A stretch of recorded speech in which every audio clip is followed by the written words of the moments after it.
Our friends tried to ruin our wedding, but they just ended up ruining their own. I, 38 male, have been married to Mike, 35-year-old male, for 3 years, together for 12 years. Wow. Long relationship. We are very quiet, nerdy, nature-loving guys, not into flashy displays or drama at all. It was the tail end of the pandemic, and since the borders were partially open, we decided to road trip to Gibraltar.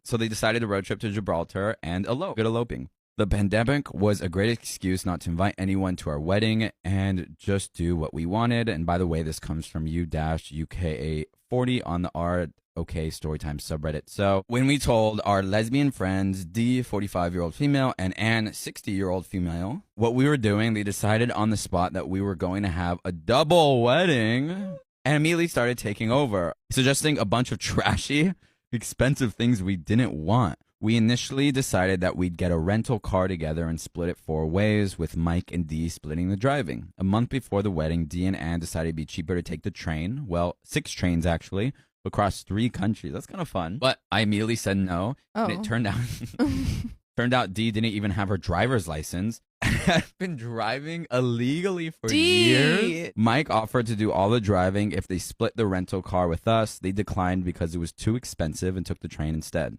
Obviously, it went terribly for them. Trains were canceled, tickets were lost, and they missed out on an entire night in Gibraltar because they were stuck at a random train station in the Spanish countryside. Mike and I had a wonderful road trip and spent a magical night in an Airbnb in Cartagena on the way. I'm just picking this up. Their main tickets cost more than half of the rental car. We initially agreed to get a really fancy Airbnb in Gibraltar with a hot tub and all that stuff. Split 4 ways, we could get something really nice. Well, Anne decided she wanted a real hotel and pulled out of the Airbnb plan. I found a gorgeous little 1-bedroom place for us with a hot tub and a view of the sea. Dee and Anne forgot to book a real hotel and ended up in a freaking awful place by the port, like a place for merchant sailors to crash while they're in port. It was on a busy roundabout opposite. There was no bath, no balcony, and it was basic AF. It was more expensive than our lovely place. Ooh. They got no sleep because of the drunk sailors and traffic noise. They didn't even get any towels provided.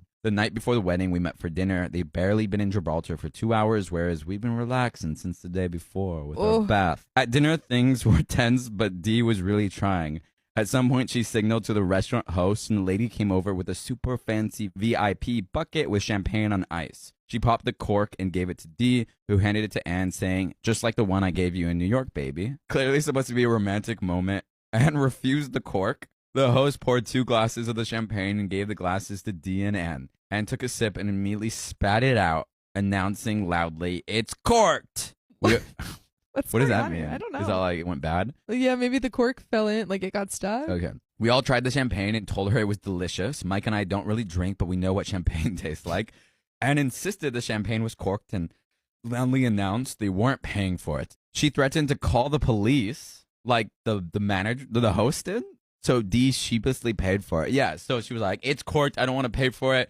The host was like, "You better, or we're going to call the police on you." So Dee paid for it and sulked the rest of the night. I was so embarrassed, and our whole evening was spoiled. When we got back to our Airbnb to take a bubble bath and eat, I told Mike there was no way I was going to allow them to ruin another minute of our trip, but if they wanted to ruin theirs, that wasn't my problem. Damn.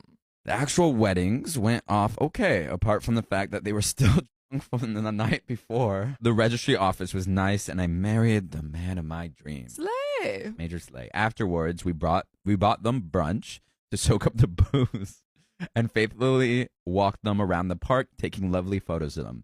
Dee had her finger over the lens of every picture she took of us. So when we were done, they suggested we all go to the pub and get wasted. As if. We dropped them off at the pub and went our separate ways. I was honest and just told them I want to be alone with my husband. They couldn't really argue with that. The wedding dinner. Mike, Dee, and I all had fairly casual preferences for a restaurant for the wedding dinner, but Anne insisted on a fine dining fish restaurant that didn't even serve dessert. I outright refused. I don't eat fish at all. And Anne was insisting on the fish restaurant, so we decided not to meet up. Fair. Anne also tried to convince us to chip in 200 pounds for a custom wedding cake to get delivered to the restaurant, but we said hell no. Mike and I went to the best steakhouse in Gibraltar. I had a 1.2 kilo steak. That sounds so good. An amazing cheesecake for dessert. They got their dessert. We had a lovely time, and the waitstaff went out of their way to spoil us. Around 8 p.m., they messaged us, "Where are you?" and we ignored the message. As it turned out, Anne forgot to make reservations, and the fish restaurant was fully booked, but they couldn't leave and go somewhere else because they had to wait for the cake to be delivered. They ended up taking the cake back to their crappy hotel and eating it with their credit cards because they didn't even have cutlery and plates in the room. They got hammered that night on supermarket vodka. Mike and I had the perfect evening. We got a taxi home, smoked devil's lettuce, Smoked that ganja on our balcony, watched the stars, and kissed for hours. Damn. If you want to watch the stars and kiss us for hours, you can join us live on YouTube every weekday at 3 p.m. PST. Just tap our profile. The next day, Mike and I set out for a day of hiking in the UNESCO World Heritage Site National Park. It was the best day ever. Mike got robbed and bitten by a monkey, which was effing hilarious. We ate a full English breakfast in the Sky restaurant and explored St. Michael's Cave. Unforgettable memories were made. Dee and Anne fought, decided it was Gibraltar's fault, and spontaneously, decided to leave. They booked a beach resort up the coast somewhere in Spain and headed on foot to the train station. The trains were all messed up. They got stranded somewhere in Spain with all their luggage. It took them 14 hours to get to the resort. They arrived at 11 p.m. and were checked out the next morning. Mike and I spent a few more nights enjoying our honeymoon and the road trip home. We stayed in the same little place in Cartagena on the way back, and the host threw us a little surprise party. It was magical. Dee and Anne got stranded again on the way home, lost half of their luggage, and caught COVID. Oh my God. This Oh isn't made my up. God. This isn't even, honestly, at this point, this isn't even Dee and Anne's fault. This is like... Yeah, this is the universe. This is like the universe. F It's like, I people. hate you guys. Honestly. I honestly feel like maybe their champagne was corked. I feel Yeah, like maybe possibly. it was. But it's gotten so bad Yeah. that potentially the champagne was corked. It might have been corked. That's the end of the story. Damn. Am I the asshole for being upset that I found out my wife was pregnant via social media? No, you can't.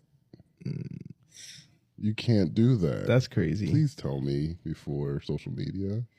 I'm 29 and she's 27. We've been together for 4 years, married for 2, both from the same hometown but currently living in a different city. She's at our hometown for a family event and I stayed back due to work. We've been trying to get pregnant for 3 months and now it happened. The problem is the way that I found out about it. My friend congratulated me by posting a screenshot in our group chat, a screenshot of an Instagram story posted by one of my wife's friends. Oh my God. The post was my wife crying and hugging some of her friends with the caption, "You're going to be the best mom." I called her right away and she answered pretty quickly saying, "I have news, babe." And all I said was, "I know, you're pregnant." And she replied, "Wow, babe, how did you know?" And I just said, "Saw it on Insta. Didn't think to call me first, huh?" And she said, "What? I didn't post anything." And I responded, "Yeah, but your friends did. That's one way of finding out that I'm going to be a dad. Thanks." And then I hung up. I was furious. She kept calling me and I didn't answer until my sister called shortly after. My sister asked me what was going on because she just arrived at my in-laws' house and everyone was freaking out, fighting, and my wife was locked up in her room. I told her what happened and she said, "There's no way she would do that." And I replied, "Well, she did." My sister said she was going to find out what was going on. A little later, my sister called me back and explained everything. At that point, I had calmed down, thinking it was just a crappy friend who decided to post without permission. But my sister filled me in on the details. Ooh. My wife was late on her period, and while hanging out with a friend, they thought, "What if you're already pregnant?" So they bought a bunch of pregnancy tests, and all of them came out positive. They freaked out and told her parents, and then texted some friends in town to come over. From the time she found out to the time her friends posted on Instagram, only 2 hours had passed. My wife had told at least 10 people before me. For the record, my sister told me that the argument going on when she arrived was because the other friends were upset with the one friend who posted on Instagram. Apparently, they all thought it was a shitty thing to do and they were mad at her. But they also couldn't understand why my wife hadn't told me sooner. I finally called my wife and she was crying. She apologized and said she had been planning to surprise me, which was why she hadn't told me yet. I was skeptical and pointed out that if she really wanted to surprise me, she shouldn't have been ready to tell me right when I called. And then she went silent. And I told her I needed some time to think. And she yelled saying I couldn't just walk away and that we needed to talk about it. And I replied, Why do we need to talk? So you can lie again? And I hung up. A ton of people have been messaging me, but I'm honestly exhausted. I don't know why, but this has drained me. I've cried randomly, which is unusual for me. I'm not a crier. This isn't supposed to be a huge deal, but it feels like I've been hit by a truck. My sister sent me a message that really stuck. Hey, I know this sucks and it was crappy of her, but don't let this ruin it for you. You're going to be a dad. You're going to be an amazing dad. This is great.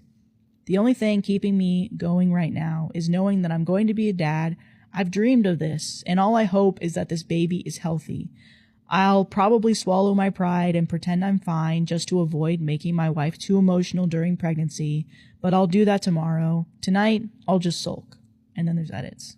Edit, just to clarify a few things. 1, do I think the baby might not be mine? Classic Reddit, LOL. That is so Reddit. That is, yeah. No chance she cheated. She works from home and we have security cameras inside the house, so that's not happening in our house.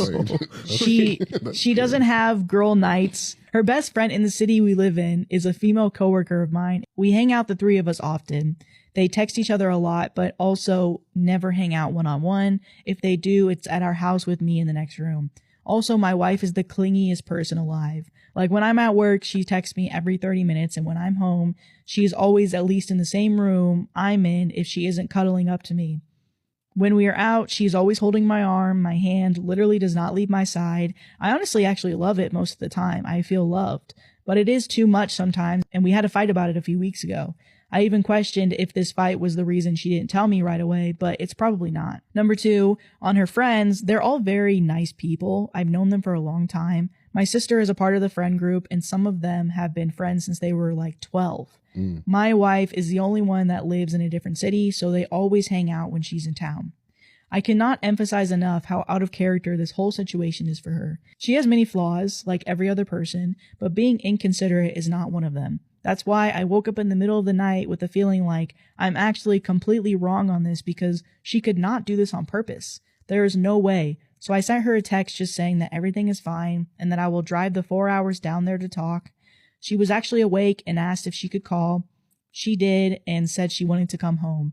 I said that I was going over there to pick her up and she asked, "Are we okay?" And I just said yes, and then she started to cry. I told her that I'm very happy and that I'm dying to see her, but we will need to talk about this. She calmed down a bit after that. That's when I opened the post again and saw all the comments. I asked for a day off and my boss was fine with it, so I'm actually going to my hometown right now. Am I the asshole? My husband has ruined my birthday 2 years in a row, and this was the last straw in our marriage. My husband, 29, and I, 32, have been married for 8 years. We have 4 boys, ages 4 and under, so our life is extremely busy. I'm a stay-at-home mom who babysits other children for money, and I'm in school full-time. My husband works 7 to 1, Monday through Friday, and does nothing to help around the house and spends little to no time with our boys. I take care of our boys, the house, and everything in between while in school, so my downtime is little to none. Well, last year my husband completely forgot about my birthday, and I had to tell him at 3 p.m. that he forgot about it. And I got a pity party dinner that was crap because the kids were just screaming the whole time while he sat there and enjoyed his meal and left me to the mess. Well, today is my birthday, and all I asked for was a break. I didn't even want to go out to dinner because I knew it was just going to be me trying to keep the children chill and quiet while out. So instead, I asked for a break and to order in dinner, so I had literally nothing to do. Well, he gets off of work, comes home, and just goes to sleep. He left me to deal with the kids. On top of it, I had to do our budget just to see if we could afford dinner and grabbing the food. I ended up just making the boys dinner, and that's it. So then he calls me petty and a child because I didn't make him food. I also refuse to talk to him, and I'm done giving in to talking it out because he is never wrong. Our marriage is already shitty with infidelity. He belittles me, and the way he treats me is honestly terrible. But I'm trying to at least stick it out until I have a degree and can support my boys. But I don't know how much longer I can take it anymore and being treated this way. But am I the asshole for this being my last straw? The day-to-day is what's driving you crazy. But you asked for one thing for your birthday, and he couldn't give you that. And then he made it his problem by being like, you were being petty because you didn't make me food. That's insane. Like, did he forget again that it's her birthday? No, I think he doesn't care about her. He thinks I don't have to do anything because he's never had to, is what it sounds like. She brushed past the infidelities a lot, which I was like, That's a reason alone. Yeah. Like, No, Yeah, you don't I deserve think- that.